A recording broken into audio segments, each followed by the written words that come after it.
Howdy Beans, and welcome back to another exciting episode of the Howdy Beans podcast. I'm your host, Luke the Human. Hope you're doing well. Hope you're all good, as per usual. Today, I've got an absolutely fantastic, brilliant, and revolutionary episode for you today. Not from me, but from the incredible topic that is Loving Vincent from 2017, the first ever fully painted animated movie, and we'll get into that in a second. But before we do, I want to do with housekeeping because I like to keep my house nice and clean. So first thing I want you to do is make sure that you follow me on X, formerly known as Twitter, at howdybeans_pod, to be kept up to date on everything and anything I'm doing, watching and reading. If you listen to this on YouTube, don't forget to like, comment, and subscribe. And finally, if you listen to this on Spotify, on your mobile phone, don't forget to leave a 5-star rating. So, as I mentioned, today's topic is Loving Vincent, and I have been so excited to watch this for years. Not just because Vincent Van Gogh is one of my all-time favourite artists, but also because it is a awe-inspiring revolutionary movie. And I love movies, I love cinema, I love animated movies. And when I learned about what this movie is and what it did, I was like, I have to watch it. It has two of my favorite things: cinema and Vincent Van Gogh. And I was sold. So I'm going to read you the back of the disc, because I've got a bit of ASMR here for you, if you can hear that. I'm going to shake the case a bit. That comes up. Anyway, so back of the box reads as follows: the life and controversial death of Vincent van Gogh as told by his paintings and by the characters that inhabited them. Beginning a year after his demise, this portrait of the artist is built via a series of interviews conducted by Booth, a regular model for the artist's portraits, who becomes obsessed with Van Gogh's death, caused by a bullet wound to the stomach. Was it an accident or was it suicide? Loving Vincent sets out to explore one of art's greatest mysteries, a unique film created using over 65,000 hand-painted frames and features music from the award-winning composer Clint Mansell, who did The Fountain and Black Swan, also the winner of Best Animated Feature of 2017 at the European Film Awards, and a Golden Globe nominee for Best Animated Feature, and this also won a BAFTA for Best Animated Film. That is what it reads on the back of the box. I am so excited because I just have a huge love of Vincent van Gogh. I have a t-shirt that I'm currently wearing, which is on the front. It has a picture of one of his most famous paintings, which is sunflowers. Like, also one of my favorite songs is Starry Nights by Don McLean. Starry, starry nights, paint your palette blue and grey, look out on a summer's day. I love that song. It's absolutely gorgeous, beautiful, and very tragic song. But also, very, very beautiful at the same time. And I know it's not everything always comes back to Doctor Who, but it does for this. I've always had I don't know what it is. Ever since I was young, and we was in art class, and we learnt about different artists. I don't know what it was, but whenever we first looked into Vincent van Gogh, I just felt a kinship. I couldn't really explain it. Every time I looked at his art, it spoke to me. I just felt a connection. I felt an understanding. I felt just some sort of some inkling of, like, we see the world in the same sort of way, and I couldn't really put my finger on it and explain it. And then years and years later, and this is where Doctor Who comes into it, there was a Doctor Who episode where basically the 11th Doctor and Amy go back in time and they meet Vincent van Gogh, and he's struggling with his demons, which we all know he did. He did struggle with mental health in real life, and his demons, they help him, and he basically says, like, well, why does nobody care about me? Why would you care about my paintings? They're crap. I'm terrible. And cut a long story short, the Doctor takes Van Gogh back to modern times to the Van Gogh exhibition at London Arts Museum, and he gets to basically see how world renowned and loved he is, and that there's a beautiful sort of quote that's done by Bill, sort of monologue that's done by Bill Knightley, and it's absolutely brilliant. And then since then, I've just been in love with Van Gogh and who he is as a person, his art and everything, and he is just one of my favorite artists of all time. So to know that they made a movie kind of somewhat based off his life, but didn't just do sort of an autobiography sort of film, that they did it in the start of his art, how like they took the animations that we know, the animation style, and really flipped it on its head. And like, instead of stop motion or just doing standard hand drawn or anything like that, they did paintings. Every single frame is an oil painting, done in the style of Vincent Van Gogh, and it is absolutely flawless. I've seen the trailer of this. I couldn't help myself. I had to watch the trailer, and I watched it, and it was one of those moments where you just watch something and you're like, "That's mine. That's for me. I've got to watch that." And that's how I felt. And I got this DVD for Christmas last year, and like it was like, you know what, I can't wait. And I really wanted it to be one of the first things I look at this year, but things have kind of got in the way. But I'm so glad that I'm finally getting to it now, because it's revolutionary in what it is and what it does, but also the fact it's talking about one of my favorite historical figures and artists ever. So for that, I'm really overjoyed and excited, as you can tell in my voice.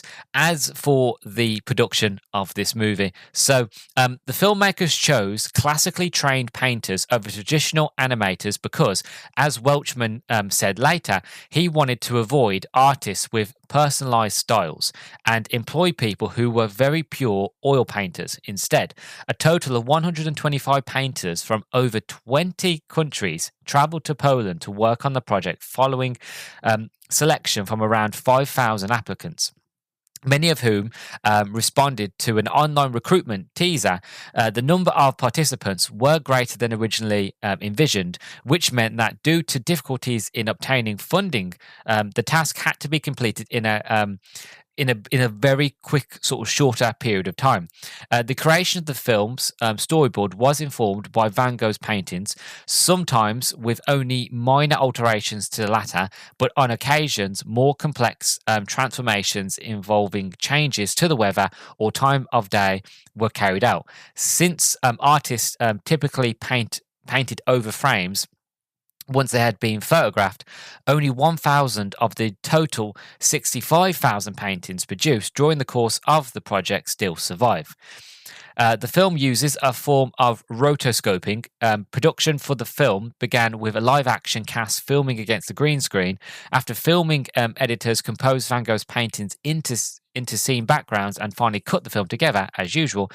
However, once the actual film was complete, they shot each individual frame onto a blank canvas. An artist painted over each item, an image. In all, the project took 6 years to complete. And in describing the laborious process involved, Welchman noted that the film's creators had definitely, without a doubt, invented the slowest form of filmmaking ever devised in 125 years. So that is the reception. As for sort of the box office, this movie is considered a box office success. It grossed over an estimated $42.1 million worldwide on a budget of only $5.5 million. With United States earning a total of $6.7 million. The film has been notably grossed $3 million in South Korea, $2.1 million in Italy, and $10.8 million in China. This film is an absolute success. It's a masterclass. And just reading the production, reading the box office, and I try not to, but I looked a bit at some of the reviews, and everything everybody says about this is that it's beautiful, it's gorgeous, it's wonderful. And guess, yeah, it took 6 years to complete this film, but you know what? That will show on screen. And I have no doubt about that. So I'm just really excited. And I'll be honest, I just can't wait to get into it. So without further ado, I'm going to go off now and watch Loving Vincent. I'm sure I'm going to love it and enjoy it. I'll be incredibly surprised if I don't. But when I come back, I'll give you all the details on what I thought about this potentially wonderful, glorious movie.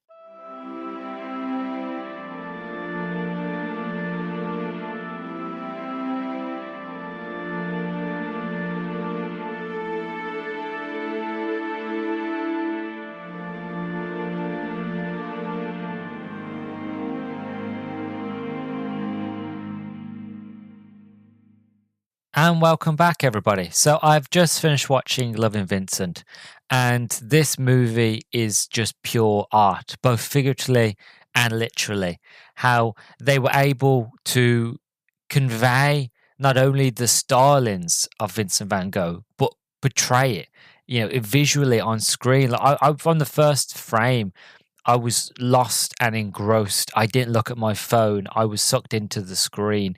I was transported to the mind of Vincent van Gogh. I was transported to the way that he saw the world. That this madman that walked the fields of Provence. The way he saw the world, the way he felt things, what he tried to do with his art was portray emotion. Like Vincent van Gogh, what he was so well known for, and he really became the father of modern art, was that he was doing things other people wasn't doing. He wanted to convey so much emotion, not just like paint a landscape just for what it is, but for what it makes you feel, how you feel when you see it. The idea of starry nights. The way that looks and the way that feels, and to when he does sunflowers, when he paints that, to really get the idea of like, yes, these plants, they're not beautiful, they're a bit droopy, but there's beauty in the life of the flowers, of the droopiness of the some of them are still full of life, some of them are dying. And even when you get like the postman or of other people that he would paint, and the way like he would convey their emotion, like he always wanted to give that sense of feeling that within 100 to 200 to a million years time, that people would be able to look at his artwork and to look at these people, these portraits, and to really get a feeling of who these people were, not how they looked, but really get an understanding of how they felt in the moment, how they looked, how life had dragged them down or pulled them up, depending on who they were and what they did in their lives. And all of that is conveyed through this movie. And it really goes into sort of just the beauty of art, because at the end of the day, that is what we had. If you really want to take it back all the way to the beginnings of cinema in France, before you had those people that were making films, how we used to tell stories was either through orally, which is where we sat around a fire and we told stories, or we wrote them down on walls, or that we wrote them into books finally on paper. Or another way that we do it is through art, is through paintings, and we tell a story, and you'd have these huge tapestries, and they would tell one long continuous story. There'd be no words whatsoever, but you just felt from the emotion, from what was going on in the scene, that you understood if it was a love piece, if it was a sad piece, if it was war, if it was death, it was sadness. You just was able to convey that. And then eventually in France, movies were being made, and we turned emotion into motion with cinema. And it's absolutely wonderful that we did that, because that was a way of humans was able to talk to each other, to reach a new medium, to be able to convey what was going on. And like the first few movies, they had no sound. They were always silent. And eventually we were able to add in speaking, we add in sound. And then when we added in sound, a couple of years later, we added in color, which added in a new form of emotion. And I think that's, when I think of cinema, that's what I think of. I think of something that really takes the medium and does something different with it. And I'm not saying that movies nowadays haven't done that, but for me, nowadays, whenever I watch a movie, for a film to really be classed, in my opinion, as quote unquote cinema, it needs to do something different. It needs to stay true to what the idea of what cinema is to convey emotion in any form, in any way, but to be able to do it in such a way that's never been done before, and this movie does. With 65,000 frames of oil paintings, done in the style of one of the greatest artists to ever live, in my opinion, in the style of Vincent Van Gogh. And I'm floored. I am. This movie floored me. I am speechless. I literally sat there watching the credits. Now, I don't really watch the credits, I'll admit, but I started watching the credits, and Don McLean's Starry Nights came on. So I sat there just singing along to it while watching the credits. And it wasn't like a normal credits. It was like they would show the original painting by Vincent Van Gogh. Then they would get the get the actor that played that character or was a representation of that sort of painting that character in the art, and they would show you, how they look so similar, but how they were able to capture the likeness, not just with the art, but also with getting an actor that looks like that character. And then you'd have a little bit in the back. You'd have quotes by Vincent Van Gogh. You'd have letters, half parts of letters that were written, and you could read them as you had Starry Starry Nights going on in the background. And I even found myself watching the special features. I went into the special features, and I found that the director of this movie, it started as a GoFundMe, and then it just got loads of traction. And as things gone on, people said to me it was impossible. People said to him, "You can't make a movie like this. This is not the way. This is not how it's done." And how they were like, "Well, no, we're going to do it," and they did. And it just reminded me so much of Van Gogh, where everybody used to say to him, your paintings are terrible. You can't do this. You can't do that. That's not how we do modern art. That's not how we paint. And Vince Van Gogh was always like, well, no, this is how I feel. This is how I see the world, and this is how I'm going to convey how I see things and how I feel things. And it wasn't until like posthumously, because when he was alive, I think he made like 600 paintings there or so, and he only ever sold one. His brother had majority of them, Theodore. And it wasn't till after his death posthumously that he became popular and famous and so beloved as he is now. And one thing I loved was also the director, the visionary, the director behind it. She reason why she wanted to do so much because she had read so many letters by Van Gogh. She read so many quotes by him, and she was going for her own struggles, her own trials, that she was like, well, I want to convey the last few moments in the life of Van Gogh in the best way possible, and that you could do it for a movie, yes, you could do it for animation, yes, but she wanted to be authentic to the artist, and she did, and she does, and it's art, it's cinema, it's brilliant. Yeah, it's awe-inspiring. It's incredible. Like, generally, if you are a fan of animation, any sort of animation style, no matter what it is, if you're a fan of animation, if you're a fan of movies, the idea of cinema, purely what cinema is, not what cinema is now, the pure sort of origins, the essence of what cinema is. If you're looking for that, if you're looking for something that does something different, but tries something new, but is also incredibly creative, this is the movie for you. Even if you're not a big fan of Van Gogh like I am, you will still find joy in this sadness and this beauty and everything in this story. It's absolutely wonderful. It really, really is. As you can tell, first impressions, I am awestruck. And I just had to take a moment to really let all that out, and that sort of feeling in my mind of like, this is just one of them films that should be talked about more. It should be a movie that so many people talk about, so many people relish in the idea, and we should look into doing more like this. Like, as I was watching it, I was thinking to myself, if they can do this with Van Gogh, I'd love to see what they do with Picasso or Rene, with these incredible artists, and just to see their lives, either the good times or the bad times, the tragic, the comedy, to do a movie in their lives, but in their art style. I would love that. I would happily, if this started a trend where they took the art of an artist and told that artist's life through their art, I'd watch it.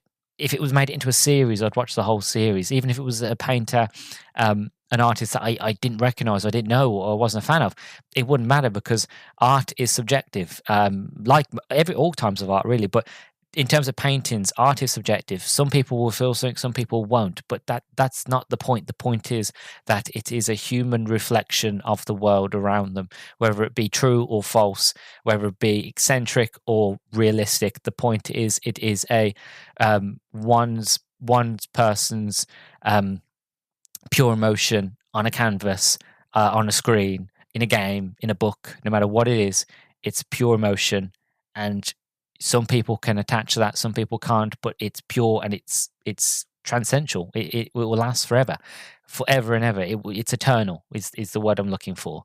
And yeah, it's just a beautiful film. First impressions are blown away.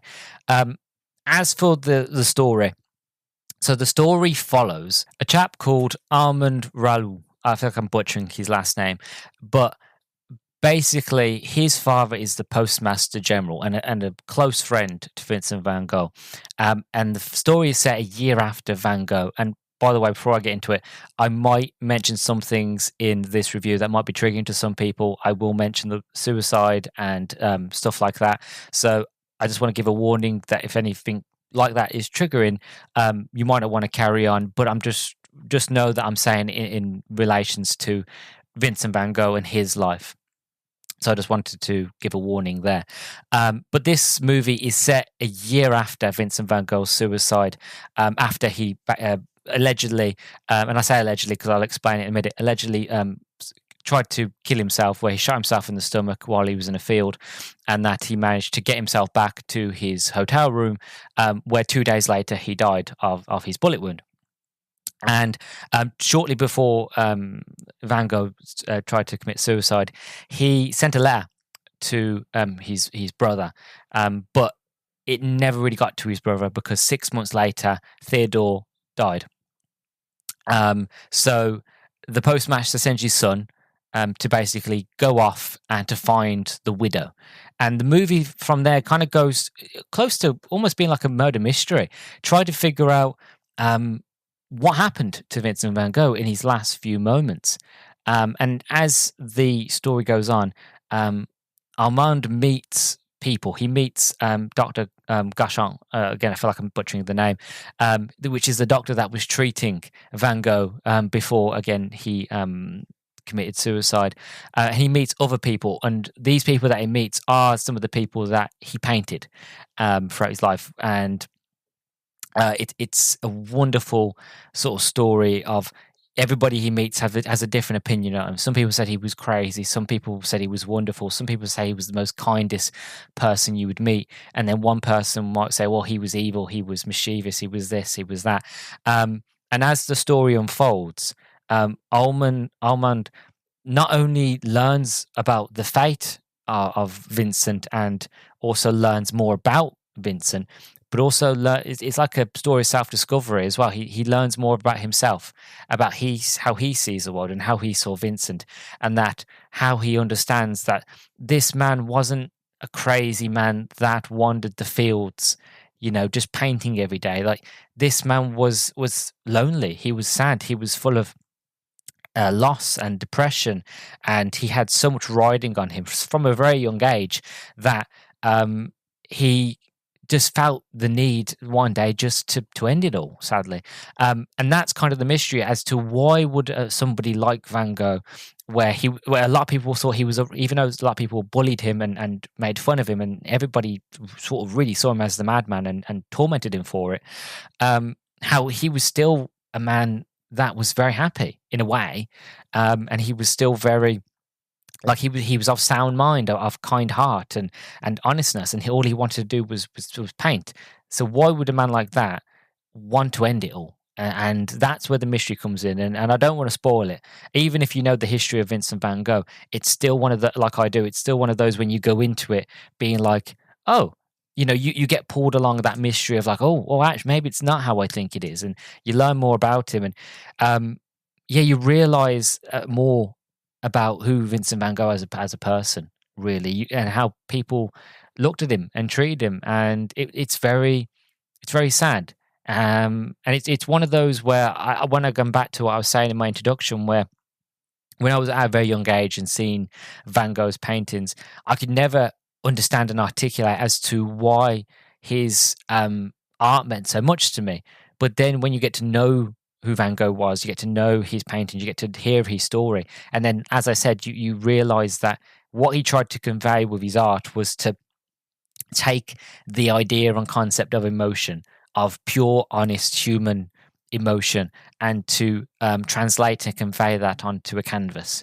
And again, take the idea of, I'm going to do a portrait, but I'm going to show you the sadness in somebody's eyes. I'm going to show you the life wrinkles on somebody's face, but I'm going to do it in my style, so that when you see this portrait centuries from now, you're still going to be able to feel as if you knew that person, as if that person was a friend, if that person was somebody that you knew quite fondly, and that you would feel their emotion because it would be oozing from the canvas. And that's what he tried to convey throughout his whole life. And he was a man that struggled with a lot of things. He from a very young age, he wasn't the first Vincent. He had a brother that passed away in birth. So that was the first Vincent. So he was the second Vincent. And he always felt like in himself that he could never do anything, he could never be better than his lost brother, and that his mother always saw him like that, and he always tried to do other things. But the problem is that everything he did and laid his hands at, he failed at. He tried to live up to his mother's sort of and father's impression of him, to kind of be better than he always was, but he always felt like he failed them. And the only person who really supported him was his brother. But he also felt guilty because his brother was putting so much money into buying canvas, buying paint, and all these sort of things, that it must have laid so heavily on him. And then to go to places and to be seen like the madman, the crazy man, to be bullied by kids, by adults, to not to be cared about or to be taken seriously, and to basically die alone. It's sad. It really is. And I'll admit it. Me being somebody who has gone through the ring, who's dealt with mental health problems, who still deals with loneliness and things like that. I feel like as I grew up and as I go through my own life and I go through my own struggles, and I learn more about Van Gogh, the more I have a kinship to him, the more I have a connection of like, look, it's life is hard, life is difficult. One of the biggest lies in life is that being an adult is easy, that life is easy, that when you're taught when you're younger that when you are an adult you will have more freedom, that you will be able to do this, you better do that, and you'll be able to go far and blah blah blah. It's not until you realize you get an adult that nobody else knows what they're doing. It's really difficult. There's no help, there's no support, and other people can be cruel, but also people can be kind. And Vincent never lost that kindness of heart, that no matter how much he was struggling, no matter how dark his days got, no matter how lonely he got, he was able to convey to the world, this is how I feel. That yes, I feel complete darkness, I feel complete sadness, but I'm able to convey my joy and my hope and my faith in the humanity and in life within my paintings. And I feel like that's my sort of interpretation as to why he wanted to convey emotion so much, was because he wanted to convey life as it is. So he wanted to have the sunflowers, for example, and show the droopiness, to show the life, show the dress, show the new healthy plants, but also show the plants that are dying, where a lot of other artists probably would have not gone, no, that's not beautiful, that's not interesting, that's vulgar, that's ugly, get rid of that, we're just going to have all loveliness. When Van Gogh, he saw everything, he noticed everything, he went through life looking at everything and appreciating everything, where most people would just look at a bird, at a crow, and go, oh, a flying rat, get away, go away. Whereas he would sit there and admire it and be like, that is the essence of life. All around me, I'm surrounded by life, and it's just that idea that his outlook on the world was just so unique. And it does get to me. It does upset me, and I'm trying not to get emotional. It does upset me that a man that was that talented and that unique, but he was never appreciated for it. Where if you are unique and if you are different, that you are butchered for it, and it's wrong.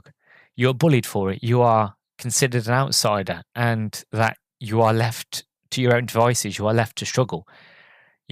And there are I'm not going to name names, but there's so many people, like famous and not famous, who have had that moment in their life, and it's not ended well for them because they wasn't like everybody else. And that's so sad. That's so heartbreaking, because really, as a species, we should be coming together to really bolster people like that. The more weird and wonderful and unique and different ways of seeing life. These sort of people, we should really be putting on a higher pedestal and be like, this is what we should strive to, you know.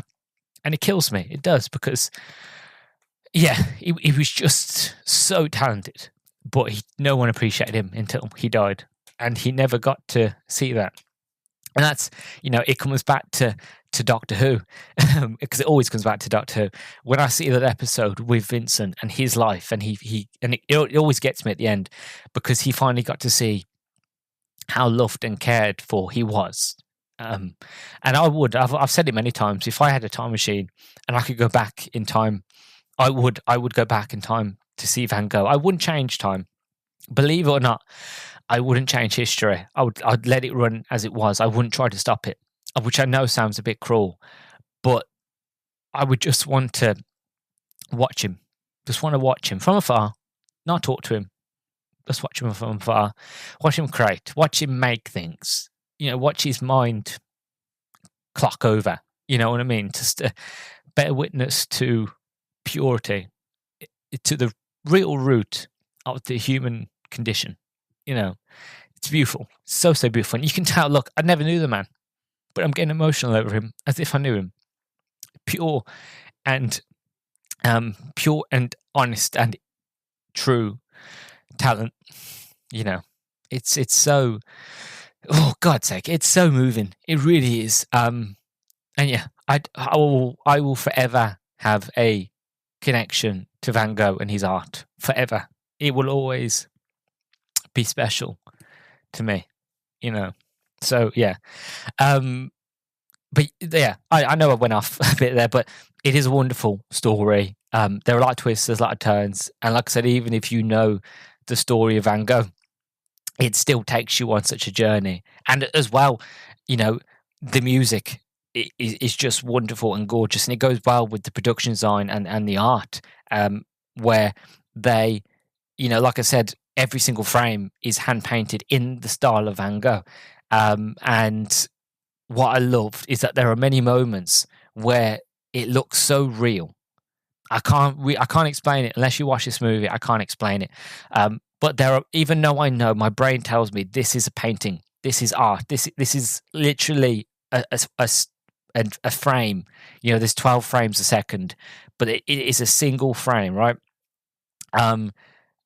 Even though I know that, there are many moments where my brain, for a few seconds, is tricked that what I'm seeing is real life, that it looks real.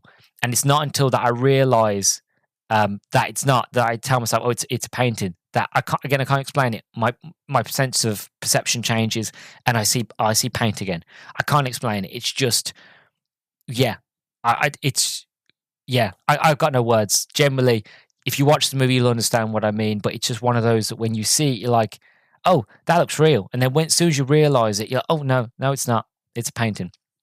And it goes straight right in the front. It's like hallucinating. It's like right in front of your eyes. It goes from being realistic to painting, to art, to oil. It's just, yeah. I can't really explain it. This movie is art. It's cinema. It's art. And I know I say this all the time. It's become kind of a running joke with myself when it comes to my reviews. I always say, this movie is art, and that you can pause the movie at any moment, and that's the poster, that's the thing you hang up on your wall. I know I say that all the time, but truthfully, this is where I say it, and I 100% guarantee that's the truth, because I tried it. As I was watching the movie, I just paused, just paused, and because they're done by professional artists who not are only really talented in themselves, but also they can most really faithfully translate to screen the art of what Van Gogh was doing with his art, and so faithfully do that you just were like, I want that on my wall. I want that picture. I want that frame. There's this one scene where you've got Almond, and you've got the boatmen sitting together around a fire, and it's this beautiful scene. And if I had to, like, if the director came to say to me and goes, "Look, we've got all these frames of this movie. You can have one frame to hang upon your wall forever. Which would it be?" And it would be that one, because it's so well done. It's so beautiful, and it is just, I don't know. To me, it conveys the real essence of Van Gogh. That idea of just two people around a fire, on a dark night, literally surrounded by the beautiful river, and trees, and life, and you don't know what they're talking about. The camera's not all straight close to them, so there's not a lot of detail on the characters' faces. So the characters could be anybody.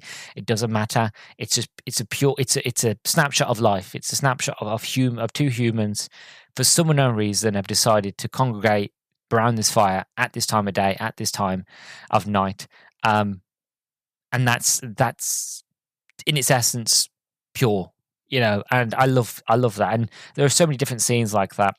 And as I mentioned, they took real life actors, and they played out the scenes. They played out the scenes in live action first, and then to use the live action parts as reference, and then they did the art. And watching the behind the scenes, they even had moments of like, well, we wanted to use this a painting that Van Gogh did, but his painting was set like during the winter months, but their story is set during the summer. So they would change, the time frame.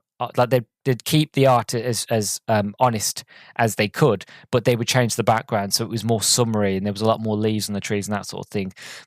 Or they would take certain reference points for Van Gogh's art. There were moments in this story, like there's flashback moments in this film. So because Van Gogh never did any paintings of his childhood, because he didn't start painting until he was 28 years old, that they did the background to the flashback sequences in black and white. And then they had a lot more creative liberty, because again, we wanted to be that I say we. I'm basically recopying of what they said on the documentary, but they wanted to really be faithful to Van Gogh's art style, but also to be able to convey those moments that Van Gogh didn't paint, those moments in his life, but also to be able to continue and to tell the story. And it's so well done. It really is. Like, this is like the new standard of animation to me. This is up there with stop motion, where I'm like, I want more. I do. And even if they don't, even if this is the only movie that does it because it takes too long to do it, which I understand, it took them years to really finish this movie. I get it. In that respect, I understand it. But it's one of those where I watch it and I think, please don't let this be the only one. Please let somebody crazy enough to go, you know what, I'm going to do this again. And I'm going to tell the story of another artist, or I'm going to tell a completely new story that's nothing to do with artists in this style. I'd love it to be the new norm, even if it's a norm that we don't get every year. That's a norm that we get every 2 to 3 years because of how long it takes. I don't care. I'd love this to be the new norm of animation, of like stop motion, CGI, and this. You know what I mean? I'd happily have it in the pantheon. I'd happily have it there, being like every 3-4 years, a new one of these movies come out. I will be there, just to, even if the movie wasn't good, I wouldn't care, just to see this art form, to see it grow and excel, and just to really, like I said, take emotion and turn it into motion. I love it. I do. So yeah, my overall thoughts are, watch it. Just watch it. Even if you're a Van Gogh fan or not, it does not matter. If you're human, if you've got blood in your veins, if you feel emotion, if you want to have the essence of what cinema is, not what it is now, but what it is, what it means, the real sort of beginnings, the origins of what cinema was, watch this movie. If you love animation, watch this movie. If you just want to escape, watch this movie. It is beautiful. It is gorgeous. It is wonderful. It's heart-wrenching. It's emotional, and And I did get emotional over this movie while watching it because I'm a big fan of Van Gogh, and one day I'd love to go to where he's buried, and lay flowers, and to kind of, again, just to solemnly tell him, sort of posthumously, um, how much he means to me, how much he affected me, and how much he's affected the world. And if you do believe in the afterlife, if you believe in spirits and spirituality, then he knows. And for me, that's enough. You know, um, but yeah, it's just a wonderful film. Van Gogh is a wonderful artist. He lived a wonderfully tragic, and beautiful life, but what he was able to convey and get out of that was just transcending. And that there's a reason why it's still loved all these years later. Is just because of that fact, because it is just human. That's it, pure and simple. And I love it for that. And I love this movie for telling that story and to getting that message out to everybody. Like, look, Van Gogh was more than just an artist. He was human. He had his ups, he had his downs, he had his struggles, and his life ended too soon, to a very mysterious way. But whatever you believe, if he was murdered or if he did it himself, it doesn't matter. The point is, his life ended, but his art didn't, and that we as a species, we should be grateful for.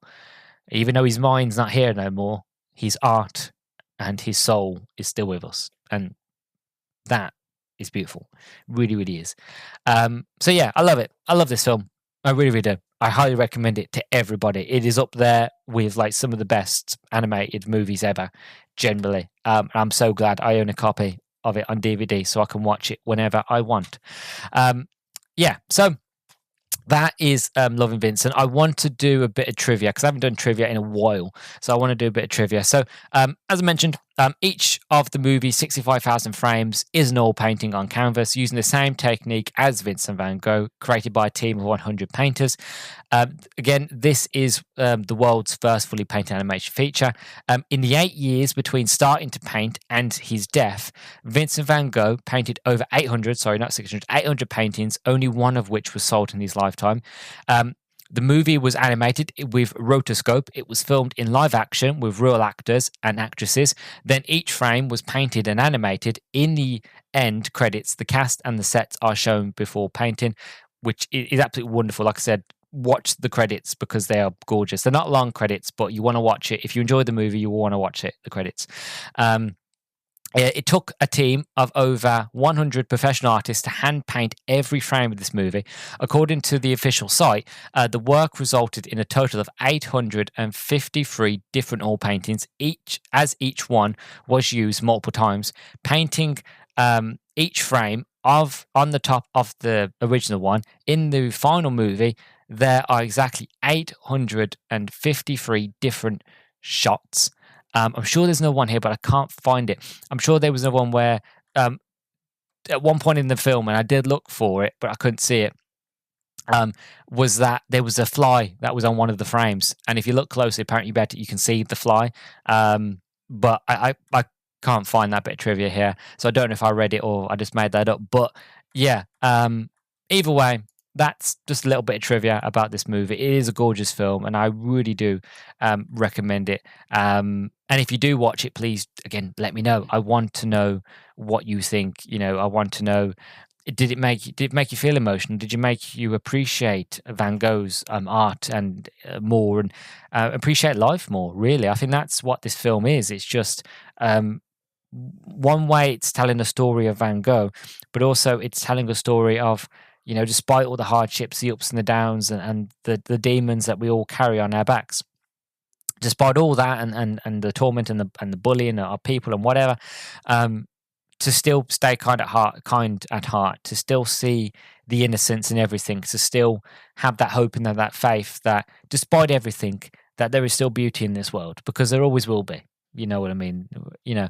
And yeah, I don't know what else to say without repeating myself. I feel like I'm coming to the end now. It's just, yeah, I'm just sitting here, just gazing wonderfully with a huge smile on my face of just how I'm just so full of emotion, and it's all just coming out, and it's wonderful. It really is.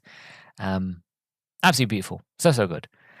Anyway, thank you all for listening. If you got any comments, again, please do put them down below, either on Spotify or YouTube, or again, write me on X at howdybeans_pod.